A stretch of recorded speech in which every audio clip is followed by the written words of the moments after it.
The test is in 4 parts: Part 1, Part 2, Part 3, and Part 4. Now look at Part 1. Part 1. You are going to listen to the director of a college talking about his school. Listen to the talk and answer the questions. First, you have some time to look at questions 1 to 3.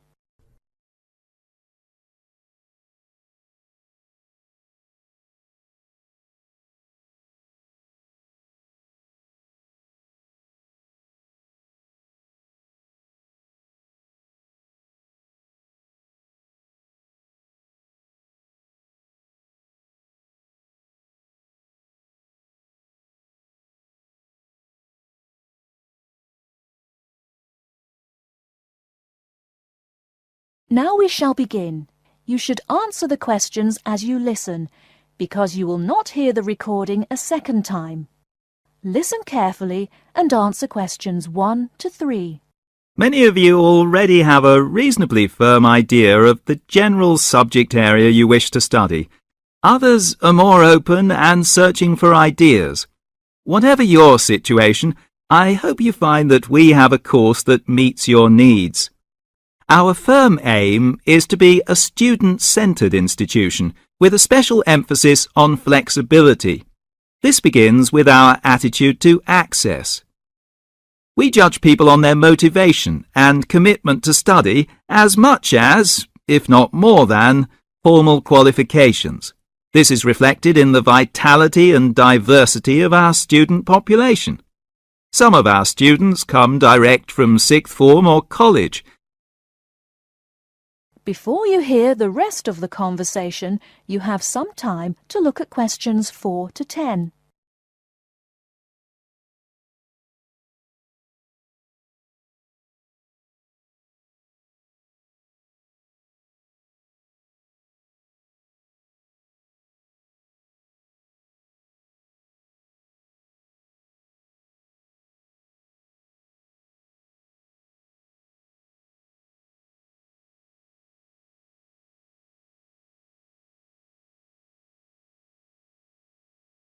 Now listen and answer questions 4 to 10.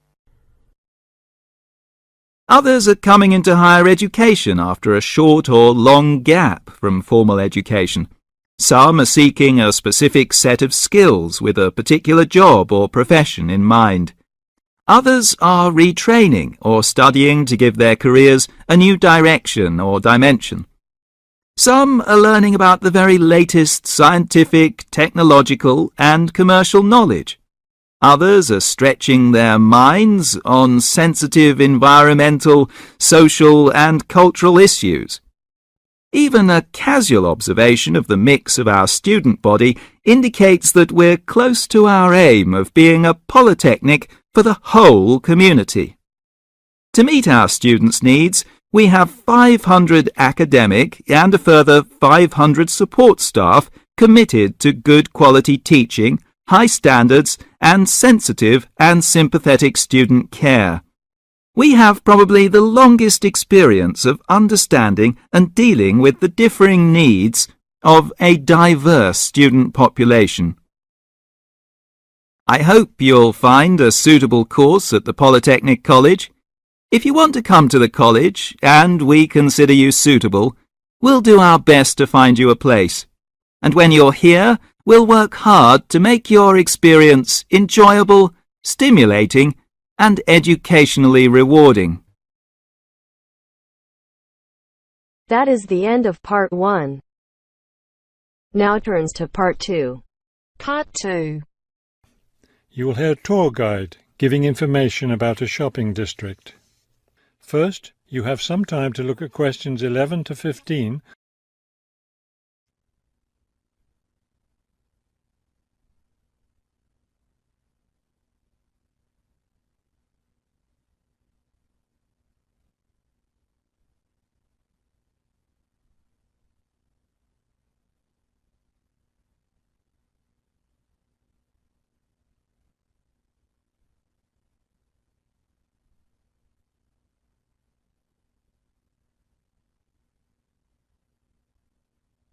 As you listen to the first part of the talk, answer questions 11 to 15. This afternoon, we'll visit the city's shopping district. Several blocks in the area are closed to car traffic, and I know you'll enjoy walking around there. I'd like to give you an overview of the district now, since you'll be on your own once we get there.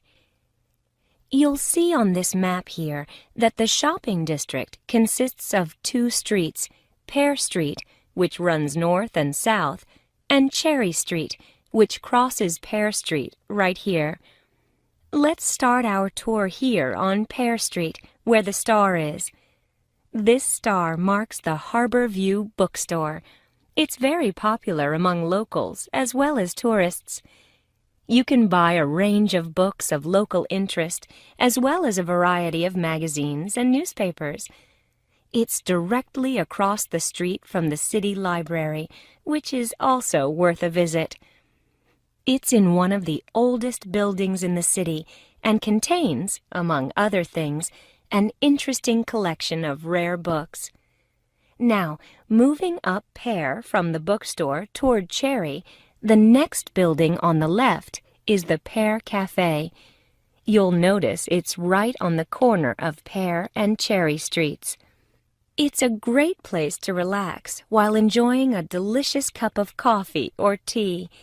You can talk with friends or read quietly. They have a variety of books and magazines available. From the windows of the cafe, you can look right across Cherry Street for a lovely view of city gardens. It's a rather small garden, but it contains a variety of exotic plants and flowers. Let's leave the cafe and cross Pear Street. On the opposite corner, we're at Caldwell's Clothing Store, which you might also want to visit. They sell both men's and women's fashions from countries around the world. Continuing down Cherry Street, the next building on the right after Caldwell's is the souvenir shop. Stop in here to get maps and books about the local area, as well as t-shirts and postcards with pictures of the city. Now, we cross Cherry Street and we're at the Art Gallery, one building down from the corner. Here you can see and, of course, purchase many fine paintings and sculptures by local artists. Let's keep going down Cherry Street toward the harbor. On the left, right after the gallery, is Harbor Park. It's a lovely place, and it's certainly worth spending some time there. Before you hear the rest of the talk, you have some time to look at questions 16 to 20.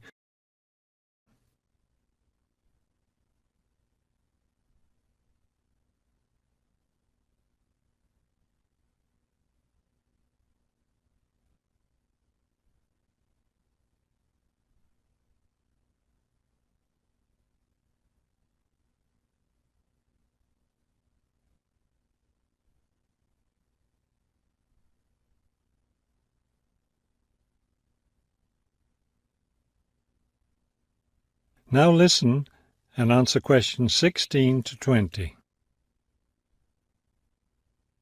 Harbor Park was built on land donated to the city by Captain Jones, a lifelong resident of this city. Captain Jones designed the park himself, and it was built in 1876. Exactly in the center of the park, a statue of Captain Jones was erected, and it's still standing there today. It shows Captain Jones on the bow of his ship. After viewing the statue, you can follow the path that goes through the woods just behind. It will lead you to a lovely garden, in the middle of which is a fountain. This is a nice place to enjoy a few quiet moments. If you still feel like walking, continue on to the far end of the garden. There, you'll find a wooden staircase, which will take you down to the harbor. You might enjoy the view of the boats from there. There's also a walking path along the water, which will eventually bring you back up to Cherry Street. You can see that there's plenty to do in this part of the city. The bus leaves at 1:30. That is the end of part 2. Now turns to part 3. Part 3. You'll hear a lecturer talking to students about sport in Ireland. First, look at questions 21 to 23.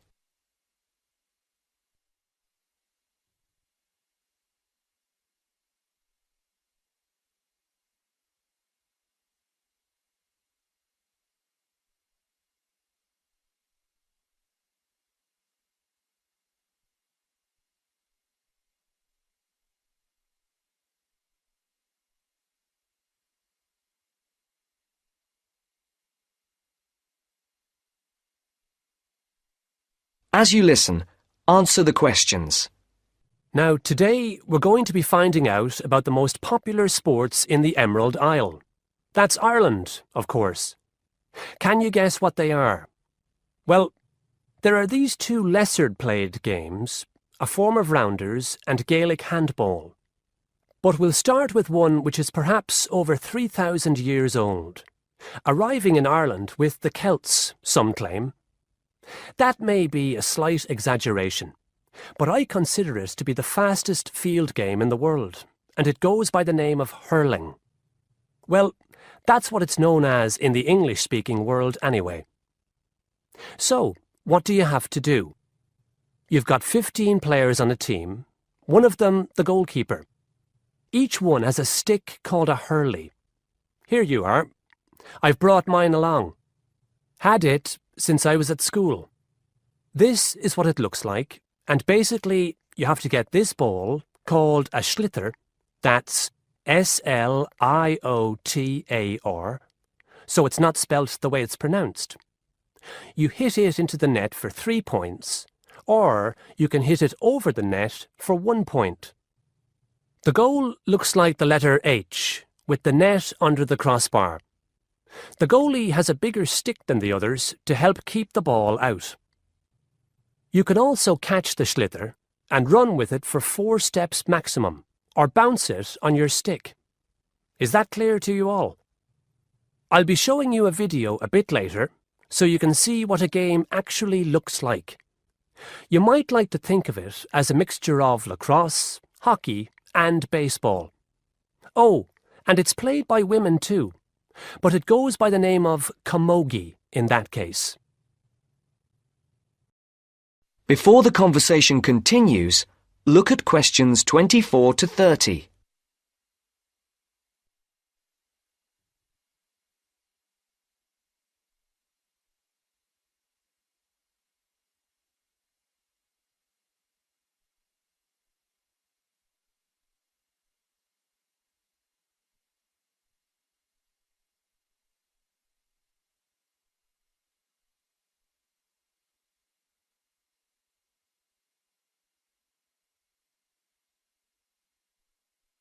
Now listen to the second part of the discussion. I'll give you a bit of the history, shall I now? Generally, the golden age of the game is considered to be the 18th century. But systematic rules were first agreed and drawn up at that great shrine of learning, Trinity College Dublin, in 1879, founding the Irish Hurling Union. Closely followed just a few years later by the formation of the Gaelic Athletics Association. With greater organisation last century, the All-Ireland Hurling Championship got off to a flying start, and I'm proud to say that my own native city of Cork has won more than 20 titles over the years. But then, so have Kilkenny and Tipperary. Is it only played in Ireland? No. Well, it is the only country with a national team at the moment, but you may be surprised to discover there are hurling clubs in London, as well as in America and Argentina, to name just a few.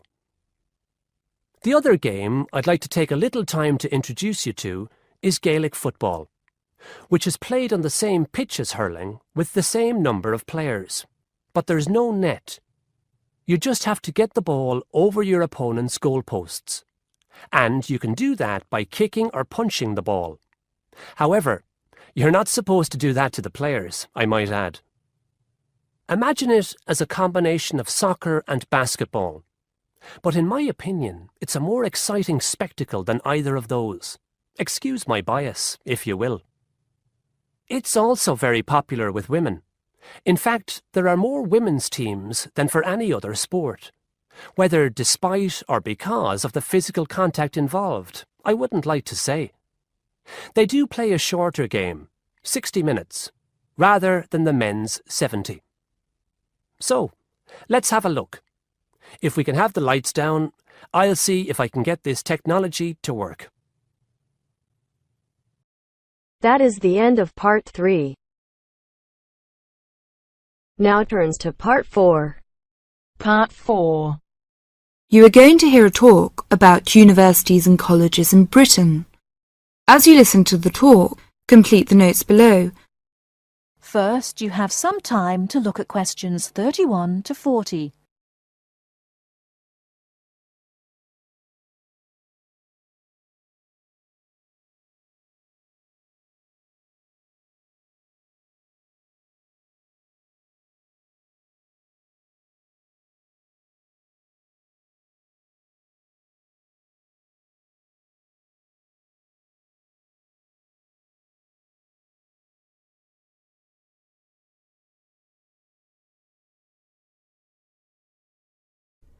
Now, listen carefully and answer questions 31 to 40. Every year, thousands of young people want to study in Great Britain. They come from a range of backgrounds and have varying expectations of what their study in the country will be like and how to apply to the university. Today, I'd like to talk on universities and colleges in Britain. There are 45 universities, 30 polytechnics, and about 1,000 major technical, commercial, education and art colleges in the UK.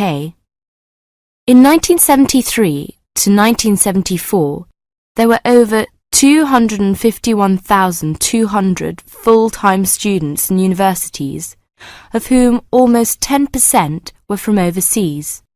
A total of nearly 276,350 students attending full-time courses in establishments of further education, and about 130,270 in colleges of education. University first degree courses in arts and sciences are normally of 3 or 4 years duration, and, with very few exceptions, students are not admitted for any shorter period of study.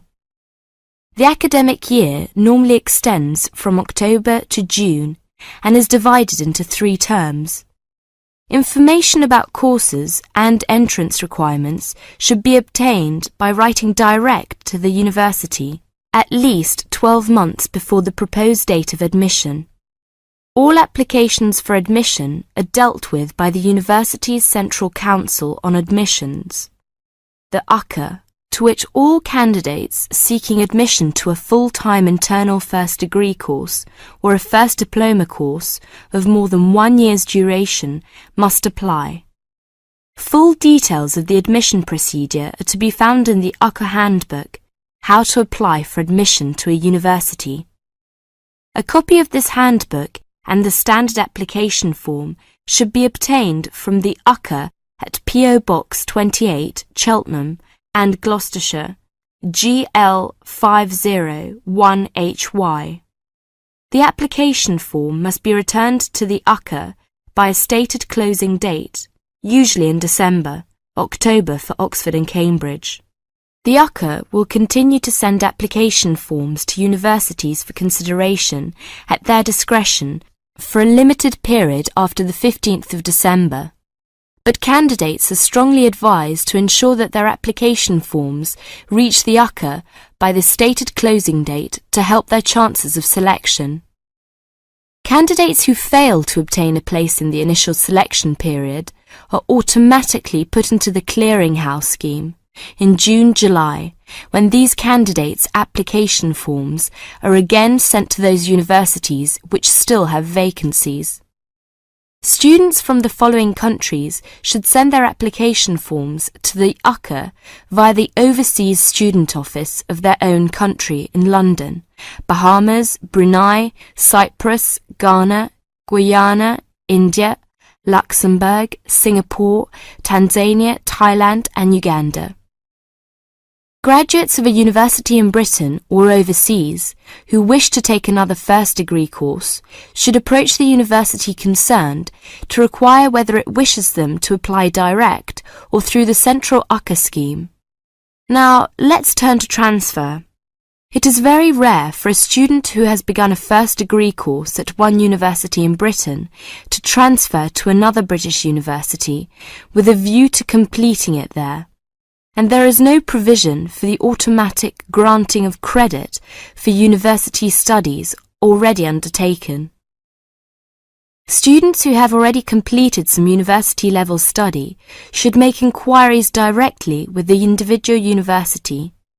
To be considered for admission, a candidate must show that his earlier education has qualified him to enter the course and that he speaks, writes and understands English sufficiently well.